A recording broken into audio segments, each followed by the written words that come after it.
Hi, I am the Goddess of Awesome. I didn't name myself that. I was named, and I'll get into that in a little while. I wanted to introduce myself, and I also wanted to make this video for the world so that we can clear up this big issue of sensual massage versus prostitution. Now, I know in the law, in the eyes of the law, it's very black and white. There is no gray area. When you look at the law and you read what the definition of prostitution is, so hard to say that word, I don't think it quite jives with what a sensual massage therapist does. So for those of you who don't know what sensual massage is, I'm talking about FBSM, full body sensual massage, meaning no body part left out. Now normally gentlemen are the ones who come and enjoy this kind of service, but it's not exclusive to just gentlemen. I have gotten many calls from women. Unfortunately, I don't work on women in that way. I am very much a heterosexual, and it's just outside of what I'm able to do. So my specialty has been working on men, and I'd like to share what I know. I'd like to share my findings of having been in the industry for a couple decades. I'd like to share my insights. Down the road, I'll be sharing some ideas about technique, I'm sure. It's open. I have so much knowledge in me about this topic. If you could be so kind as to ask any questions in the comment section that you like, any positive or constructive or true curiosities about this industry, specifically with sensual massage, because that is my expertise. Now, in the realm of the adult industry, there are many branches, and there are obviously dancing girls and cam girls and full service girls and rub and tug girls, which would be like a sensual massage therapist.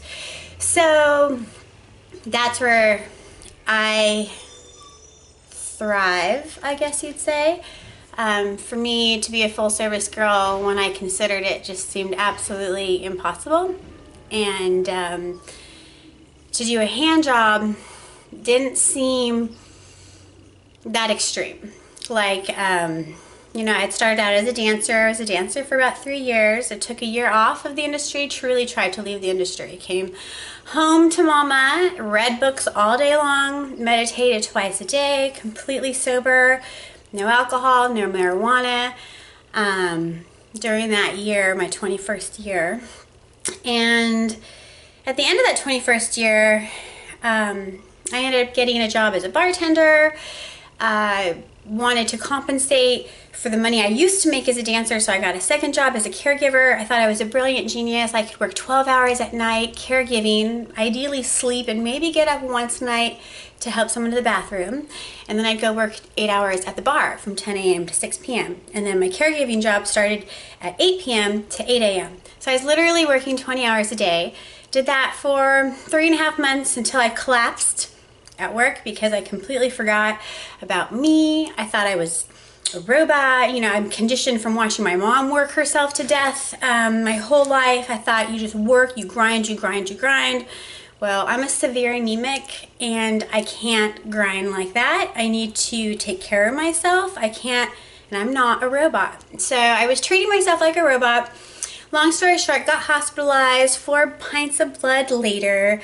You know, here I have bills. I can't go back to work because I can't stand for that long. And I had a car payment, and it was like, what do you do? So I went with what I know, and I went back into the industry, 22.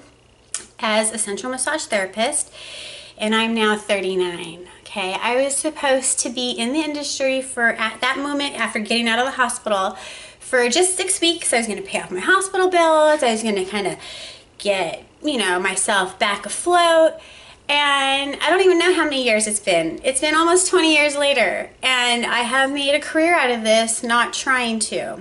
It's interesting how The adult industry has its appeal for some people. It can definitely lift you up. It can definitely help make ends meet when you literally have nothing. But beware, it is sticky. It is like a tar pit. It's hard to get out. There's very few things that could entice a person to give it up. The money that you make elsewhere isn't comparable to what you could make in this industry. It's why so many of us are in it. It's why so many of us stay. Now, for those of us who are in it and have stayed in it, be it whatever branch or vein of the industry you find yourself in, I believe all working girls are in the industry for their own reasons. And now each of us may have our own different reasons, but we have reasons for being in the industry, and sometimes those reasons are hard to get past in order to grow and move past this industry, if that makes any sense. So I've tried several times to leave. About 10 years ago, I gave up the industry and I went back to caregiving, and I just tried to be a real girl. A year into it, making under $1,000 a month, living at a friend's house. I mean, I couldn't afford makeup. All I could do was put on sunscreen. It's the only thing I could afford. I went back to school. I tried to immerse myself in some good positive stuff. But the reality is life happens and bills happen and months go by and time is real. And if you're not getting the appropriate value of money for your time, there's no way you can float. There's no way you can live. It's too expensive. Minimum wage doesn't cut it. I don't know very many people who've been able to start out and truly soar into the world being simple. I have a sister who's done it. So proud of her. Left the nest, never came home. I have two sisters who've done it, but one sister had a husband-boyfriend partnership to work along with, and the other sister didn't. She rented rooms and she went to school, and she is my hero. I have a different life path, and my life path took me here. Part of a lot of reasons that I can cover later. So I want to get back on topic. Sorry to get off. That was on a little tangent there. That was just a little bit about me and my history. I'm sure I'll share more as time goes on. Again, please ask me any questions. The wealth of my knowledge is yours. Please help me get this out. I think this knowledge might help other people. I think it might help people heal. It could help people grow. It's just some insights. Now here, my little disclaimer is I am not promoting adult industry at all, okay? I'm not promoting it. I'm not suggesting you should join it. I tried to give a warning just now a few minutes before. It is a sticky tar pit, okay? You may never get out if you jump in that pool. So I'd be cautious of what you can do for your means to an end.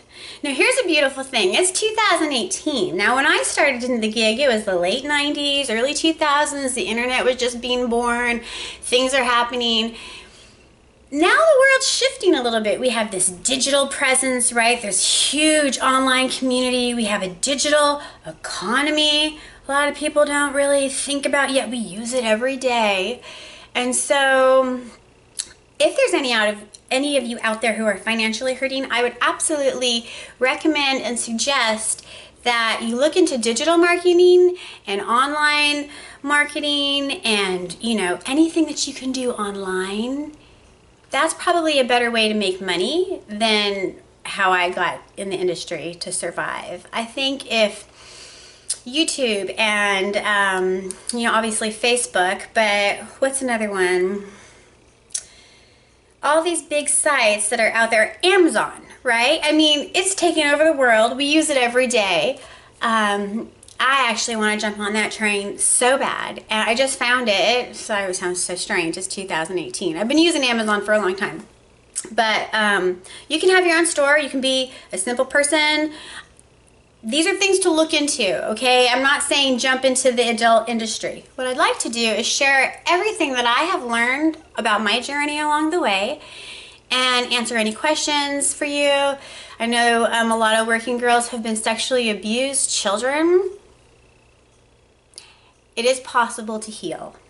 I have definitely done a lot of work on releasing things, and it's possible to release. Now, obviously, I'm getting choked up a little bit because as much as you release that energy, there are, obviously, your memories will never go away. Now, they will fade. They can totally fade, and they will almost fade into the point where you forget, but there will be a little bit of a memory, or a huge memory.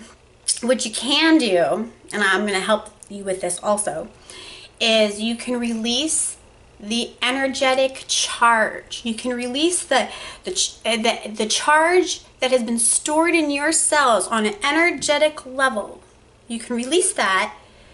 Oh, and that is amazing, because when you stop carrying around all this pain and guilt and shame and all these icky feelings that are associated with what happens with abuse, you know, it can weigh you down. So when you can release this, so magical, but also, actually it's nothing short of a miracle, to tell you the truth. It isn't. So if you can release this awful childhood memory or lifetime memory or whatever your history has been, you'll be that much further ahead along the game. You'll be a more healthy, happy person, and you can reach out and help others too find their way and help heal. My biggest mission in life is to help heal the planet and help heal people one light at a time. So I have had an amazing healing process. Definitely going to share that with you. But a lot of my basis of knowledge is around sensuality, sexuality. I am definitely an emotional healer. I am a sexual healer. And with that, I am a spiritual counselor as well. So if you have any questions of spirituality and sexuality, sensuality, and I believe sensuality and sexuality, totally different. They can merge, but they don't have to. You can be sensual without being sexual. You really can. I think dancers find that all the time. Maybe not necessarily dancers in a strip joint, but like a modern dance or a jazz dance, that sort of thing. One example. There's other examples of what you can have sensuality and not have it be sexuality. So, getting back to the topic on hand, prostitution versus sensual massage. The law says prostitution. Let me read it for you. I found a few definitions. Now, 3 years ago, when I was arrested, yes, and I will tell you more about that too. It's not the first time, but it was probably the biggest one. They want to call it prostitution. I strongly disagree with that word. Sensual massage is in a very gray area. And yes, my hands are touching the entire body, but my mouth isn't, no orifice of my body is. It's hands only. So I think any girl or guy who goes into the work of sensual massage, we have a specific idea. We are definitely in a niche of we only do body work. Now let me tell you, there's tons of guys out there who only want sensual massage. There's a lot of guys out there who don't want full service. There are a lot of guys who do want full service. So there's something out there for everybody. So I tip my hat to the full service girls. I don't know exactly what all your stories are. Some of you may not enjoy what you do. Some of you might. All I have to say is thank you for being brave. I hope you are always safe, and do try to explore the digital market so you can have wings and truly be free. But these women who are actual full-service girls provide society such a service, such a gift, because now men have an outlet. They have an outlet that they can go to. Now, hopefully it's safe, but and a lot are, some are, and maybe some are a little shady, but at least it exists. You know what I mean? Like predators. There may not be so many predators if we had, it's like sexual predators, if we had positive outlets for people, gentlemen and women, to release these certain energies and not feel shameful about it and not feel guilty about it and not feel wrong about it. You know, sexual energy is present in every single person, every being, every tree, every flower. I mean, it just exists. It's the yin and the yang. Sexual energy is creative energy. It's universal energy. It's to be cherished. It is sacred, and it needs to be, I believe, held in an appropriate light. Society, with media, movies, pornography, a lot of things have dramatized sexuality into a negative way. Certainly people can use sexuality in a negative way. Obviously there's sexual predators out there, pedophiles. I'm not going to go down the list, but you know what I mean. I think if we speak about sexuality in a way that's real, then people, especially young people, they need it more than anybody, you know? It's the trajectory of their life, you know? You put a lot of shame and guilt in children, tell them their bodies are dirty, tell them that, you know, they gotta cover up because it's shameful. I think that's pollution of the mind and emotions. It took me years to get rid of that. I still have my grandma in my head chewing my ear off a little bit every now and then, but for the most part, I have released that. I'm actually a nudist these days. I put on clothes only when I have to. I love it, you know. I love being free like that. I had friends in high school. We went hiking naked, totally platonic, totally respectful, just simple, natural, no leering, nothing funny or funky, just being comfortable in your own skin. So I'd like to help people and humanity become comfortable in your own skin. I know there are traumas out there in your past, and I know ugliness exists, and my heart goes out to you. I too have experienced some of this, so I definitely know firsthand. But I also know firsthand that you can release this stuff. It takes a deliberate action of choosing to release it, choosing to heal, choosing to let it go, but it can happen, you know? So I'm sorry, I'm just all over the place with this topic of prostitution and sensual massage. I'm gonna try to come back to that right now. I don't think sensual massage is prostitution. I believe it's body work. I believe it's a modality of healing. I believe it's a necessary modality of healing. And I believe people find true peace, restoration, balancing from it.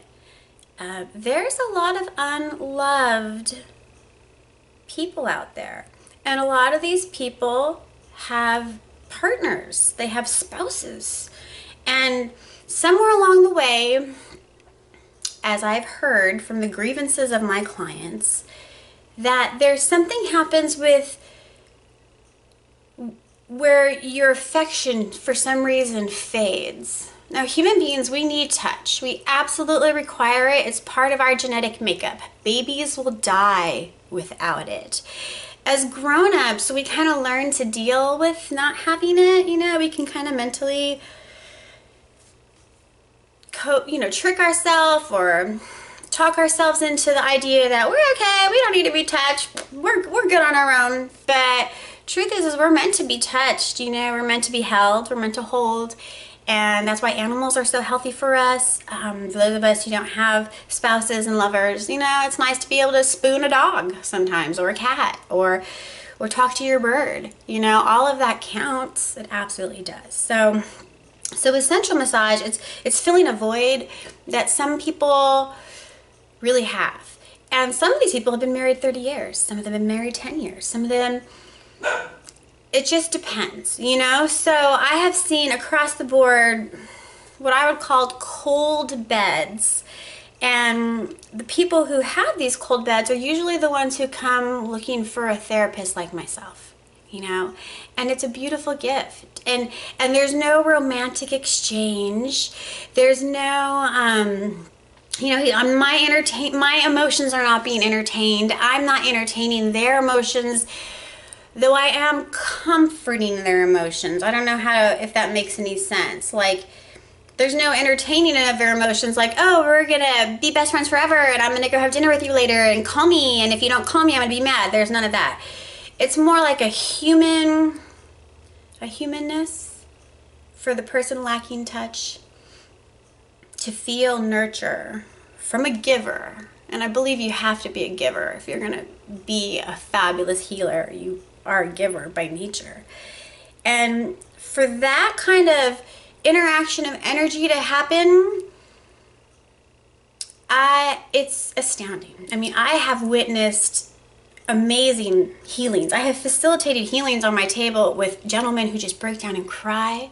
I mean, sobs that they have been holding in for years. You know what I mean? Like, they don't have a safe place to release and to be vulnerable, to be accepted, to let their guard down. And the sad part is they should be able to do all of those things with their chosen mate. Somewhere along the lines within relationships, not every single one, because there are some great relationships out there and there are some very happy married people. But for, I think, the majority of people, they lose something, right? Something gets lost. I mean, a spark, an interest, respect, or feeling like respect, inclusion, belonging. These are important things. And when you start feeling like you don't belong to your lover, or your lover is too busy to acknowledge your feelings, you know, a lot of guys, you all are troopers. First of all, you've been trained from children to try to not feel, which I don't agree with. But, you know, I think it serves you at some point when you get into these relationships that turn cold, because then you can at least access that, how not to feel, how to shut it down. So sad, but it's true. And so you have these married gentlemen out there who are shutting down their feelings and not speaking about it to their mates. Why? Because you're busy. Because women, what do? We run it, right? We do the house, we get the food, we do the kids, we're just such nurturers that we handle it. We handle the house. And as we're handling the house, I think a lot of us forget to handle our men, you know, and he'll live with it. He'll live with it for a while. Some will live with it for a long while. But most guys will find a breaking point at some point. At some point, his spirit is going to crumble. He's going to feel so isolated and alone and distant, and he's not going to be even sure if you love him or not, because when the physical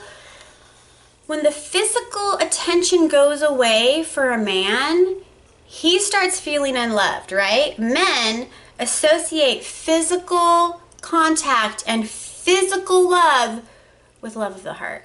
Like women, we can hear words and songs and we're like, ooh, gushy, love, love, love. Not that guys can't. Of course they do. They're human. They can experience all those things too. But most guys associate sex with love, physical contact with love. So when you remove the physical contact, he's starting to feel unloved. And if it goes on for long enough, I mean, you may lose your man. If you don't lose him all the way, you may lose part of him, like his mind and emotions might not be available and present to you as much as they used to be. These are just little odds and ends. So, is sensual massage prostitution when it's filling such a void? No, I don't think so. I think it's a modality of healing. I think it's a necessary thing for a lot of people. And here's another thing that I need to share with y'all, because maybe some of y'all don't know this. Some men, now not every single one of them, okay, but few men have a very hard time touching themselves. It sounds strange, but this is true. Some guys find it weird or awkward, or it feels strange, or it feels foreign, or it feels not right, or it feels incomplete. I don't know. Give me some words, boys. How do you feel when some of you have to touch your...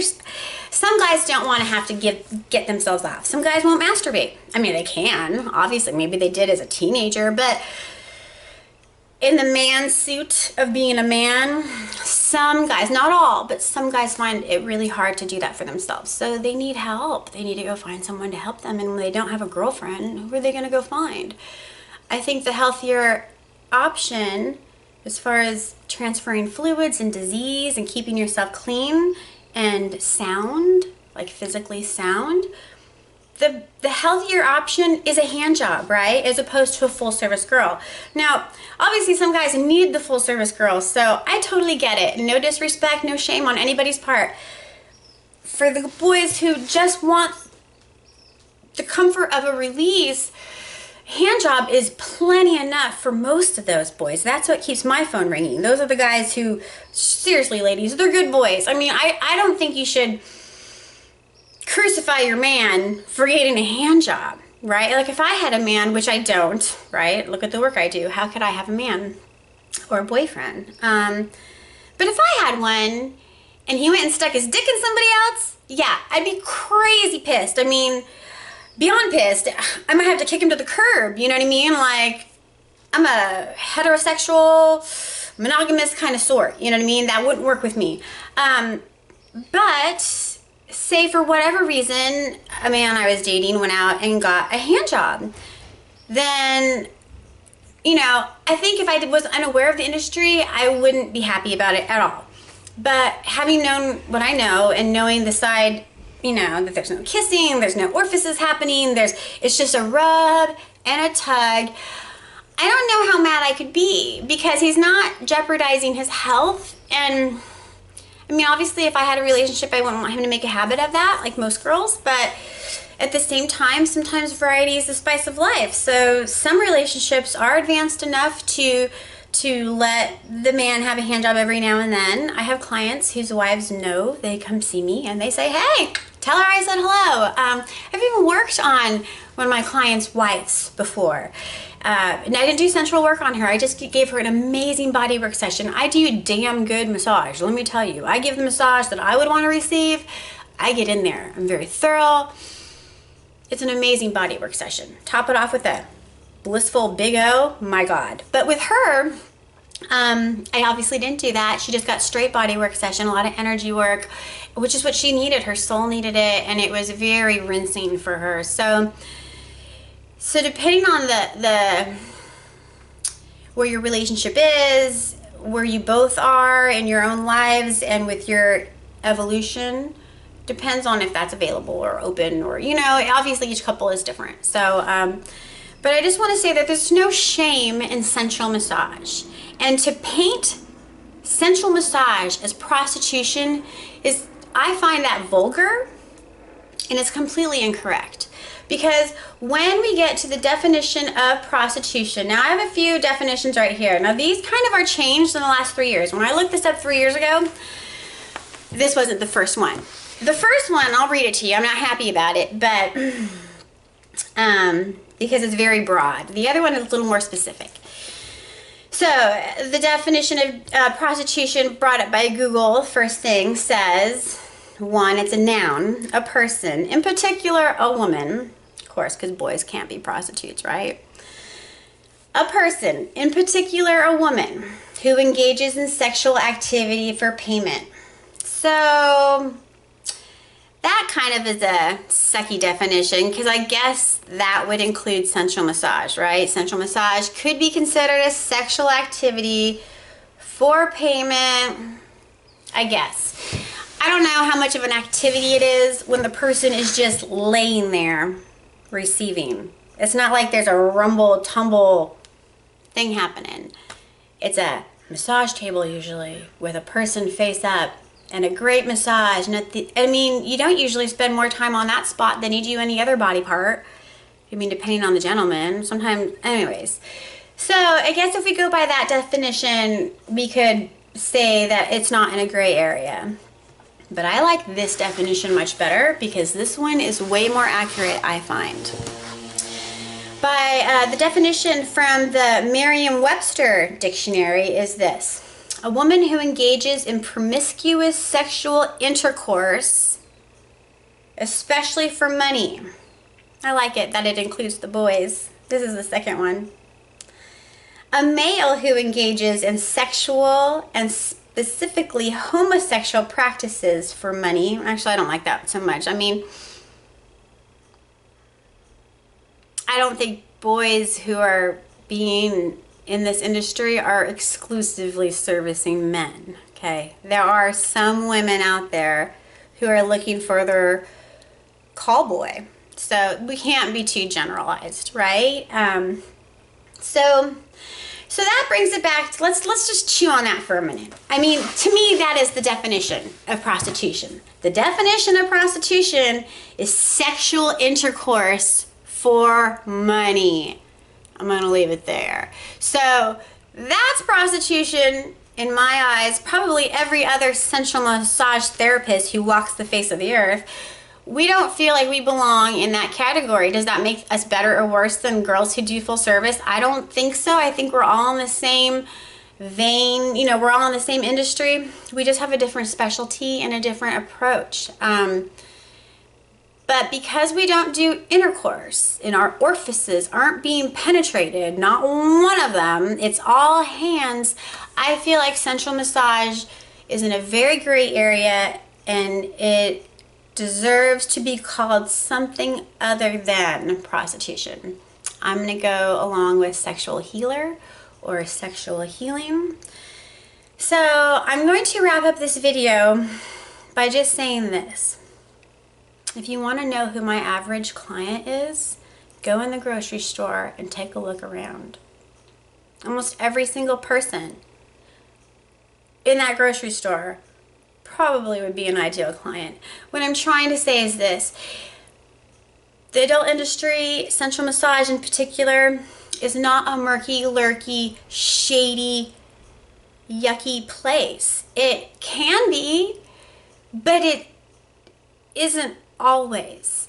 And if you find a provider who has the right awarenesses, operates out of integrity, has a real strong sense of who she is and sensuality, and is truly there to give the gift of healing and wellness, then I believe that's exactly what sensual massage is. It's healing and wellness, and no man is immune to needing that.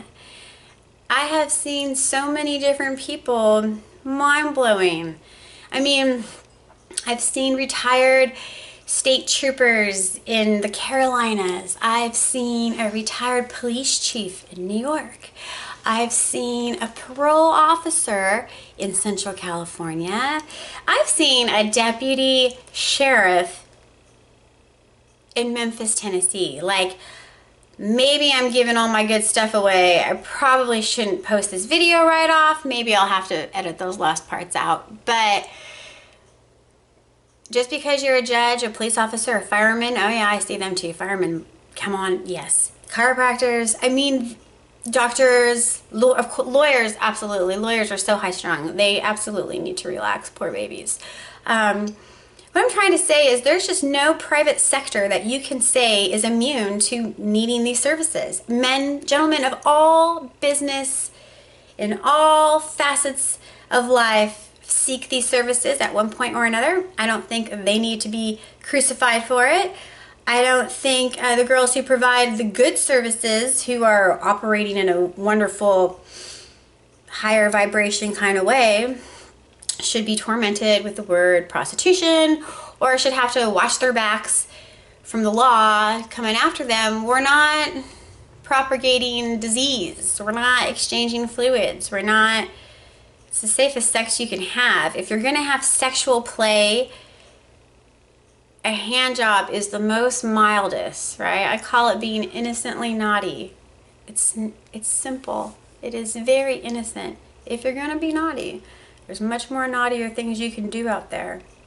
Anyways, I hope this video helps some of you. I am new and I am kind of a Flintstone, so I'm just kind of getting myself into all this technology stuff.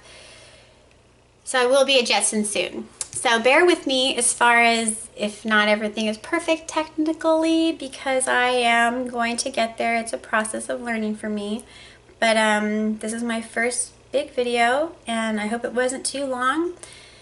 Thank you so much for listening and for being here with me, and I'm sure I'll cover this topic again and hopefully have better and other points to make on it. But yeah, Goddess of Awesome here. Thank you so much. Blessings.